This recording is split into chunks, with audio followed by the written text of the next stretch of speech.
So for this, we'll be talking about raising what some ancients called the Kundalini, or Drunvalo Melchizedek refers to as the 8 original cells that are lying in our root chakra, which is where our perineum is. Your perineum is the basemost part of our torso, and that's where it's near where the coccyx is located on your tailbone. Now, the perineum is where your root chakra energetically is found. If we were able to analyze our body from an electromagnetic perspective. So, what you're doing in this process is mastering ultimately your body and awakening the full potential of your brain. You see, when you raise this oil back to your brain and to activate your pineal gland, you're awakening millions of dormant brain cells, and you will be able to see in higher bandwidths of frequency that you normally weren't able to see, obviously due to the fact that you've awakened these brain cells. This is the wisdom that is encoded in the Bible in allegories. And this process, in order for this process to happen, well, first off, you have to get your body back in nature, in oneness. In oneness. When I mean in oneness, I completely mean in one with nature, in one with the solar system. And that process involves you first having to do your own diligent research. Of course, I'm showing this information in my videos, and I show a lot of scientific information so that people can realize these things with their left brain as to how you are scientifically, factually connected to the solar system. And in order for you to experience these things, you're going to have to make your body alkaline. In order for you to experience this Kundalini awakening, or Kundalini as they call it, it's also referred to in the Old Testament as Moses splitting the Red Sea referring to Scorpio. You have to make your body alkaline.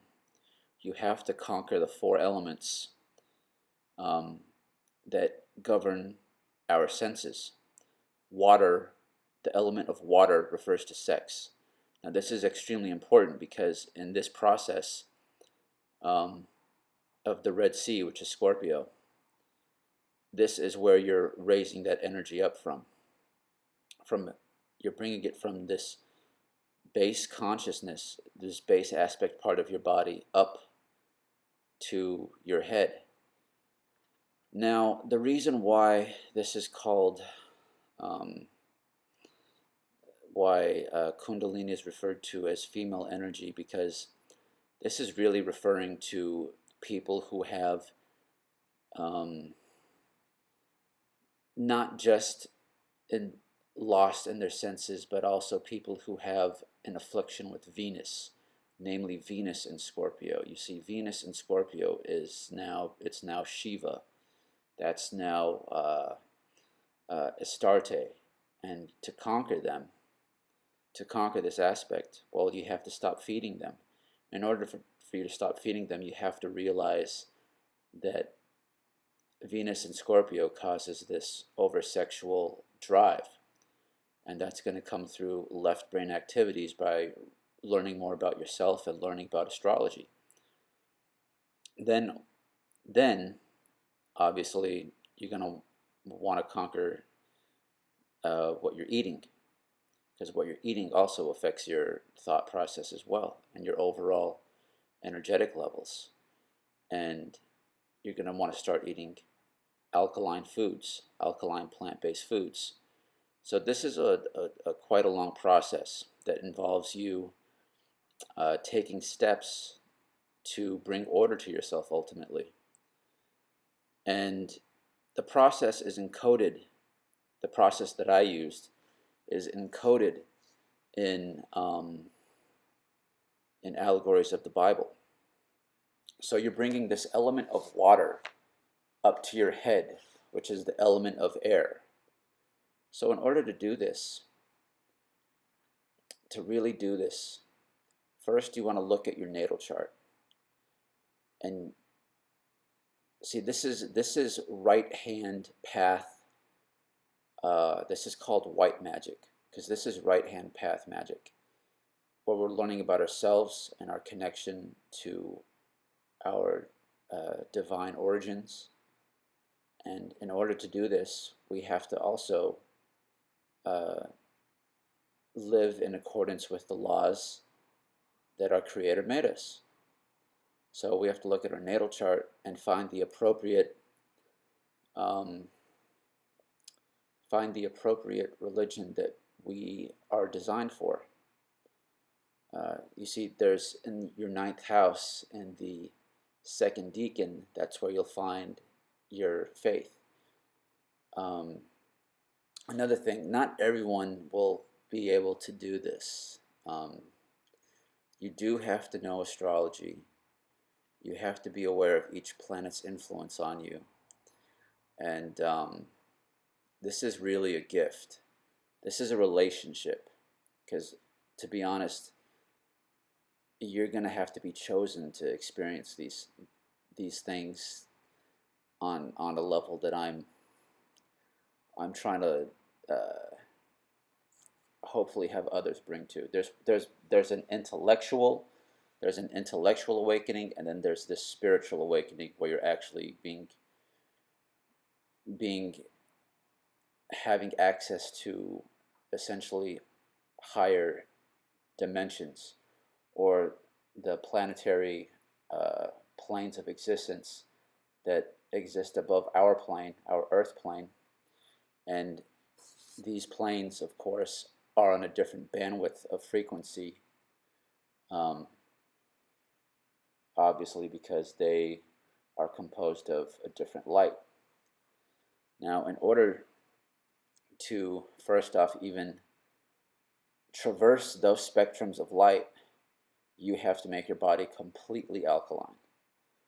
When I'm talking about alkaline, I mean you have to get these pH strips and test them and make sure that your strip is coming back purple. It's going to have to be like that for probably 6 months to a year. And what really worked for me is I read the Emerald Tablets of Thoth, which is a complete Kabbalistic book. Once I started learning more about Kabbalah, it's easier to read since it rhymes. And I would read that in water. Now, why that worked for me and what I know now is that water is the most important element when it comes to meditation and also raising Kundalini. Because when you are in water, you have to keep in mind our bodies are made of water. So if you're already raising your consciousness and opening up yourself up to higher thought forms, which corresponds to the element of air, and you've conquered these primal lusts, which corresponds to water, then those frequencies and thought forms are only going to be more amplified, considering that you're in actual water. And it's also obviously more relaxing to do this stuff in a warm bathtub. At least I find it to be. So that's what I did. That's how I did it. I also did use cannabis, which is a form of air. It corresponds to the air element. And what that did for me was I first off was able to delve into my own psyche and ask myself the pertinent questions that I needed to deal with. And then I went through that process for probably 3-6 months. And I just wanted to know why, I was experiencing things that I was. And It was through the studying of astrology and my natal chart readings that I learned that there were certain planetary influences um, that I had to go through because all life is ordered. And you're just going to have to go through some things.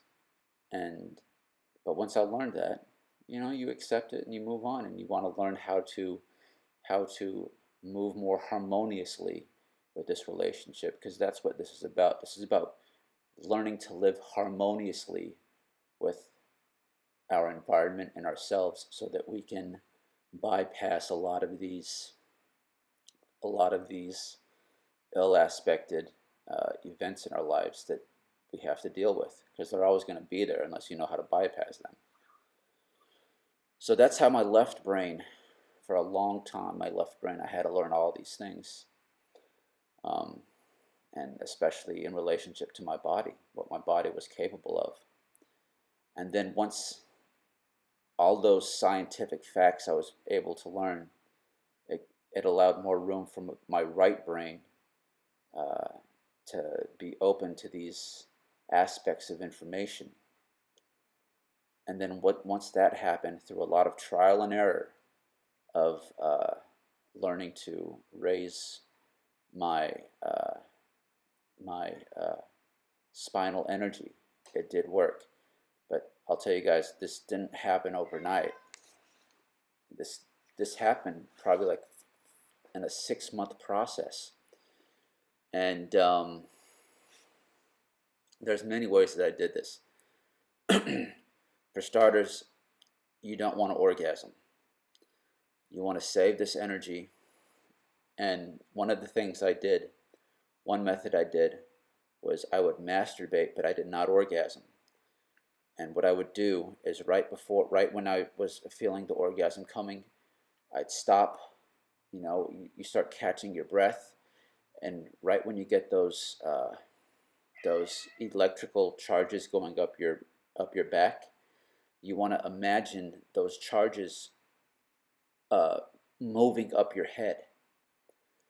Now, I would do this probably like 7 or 10 times. I think I was almost doing it like every day, probably for like three months, and then it finally happened. Um, but when it happened, I wasn't I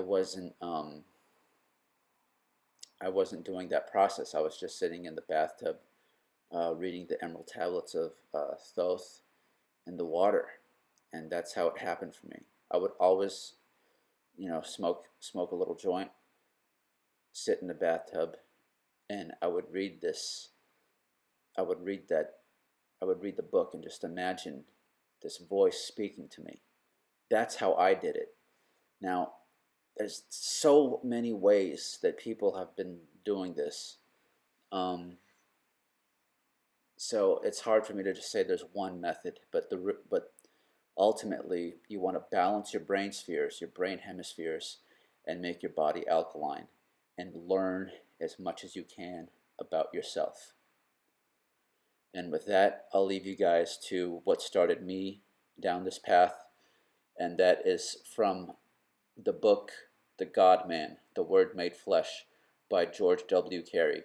Now, he does emphasize that you have to take certain salts to complete your body, but that's true. But also, ultimately, you really want to make your body alkaline. That's really what it's about. And of course, fasting. Fasting is a big part, and drinking a lot of water, because this is all about water. Remember, the universe, the solar system is all water. We are all water. Everything is water. So if you really want to do this fast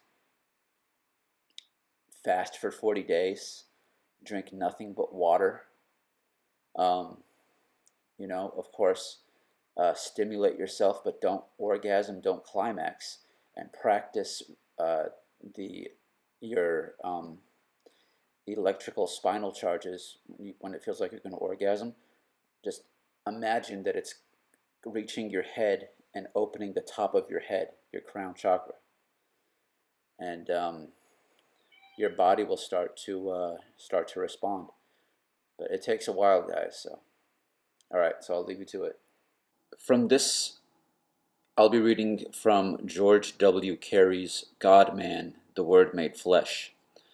Now the Essenes fully realized and taught the great truth that Christ was a substance, an oil or ointment contained especially in the spinal cord, consequently in all parts of the body, as every nerve in the body is directly or indirectly connected with the wonderful river that flows out of Eden, the upper brain, to water the garden. The early Christians knew that the scriptures, whether written in ancient Hebrew or the Greek, were allegories, parables, or fables based on the human body, fearfully and wonderfully made.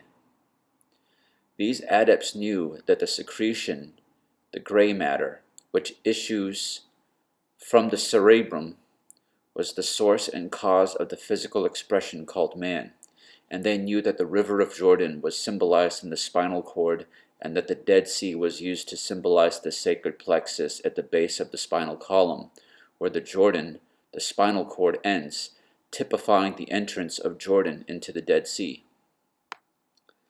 The thick, oily, and salty substance comprising the sacral plexus, called the quada equina, tail of the horse, may be likened unto crude petroleum, petra, mineral, or salt and oleum, Latin for oil, and the thinner substance oil or ointment in the spinal cord may be compared with coal oil.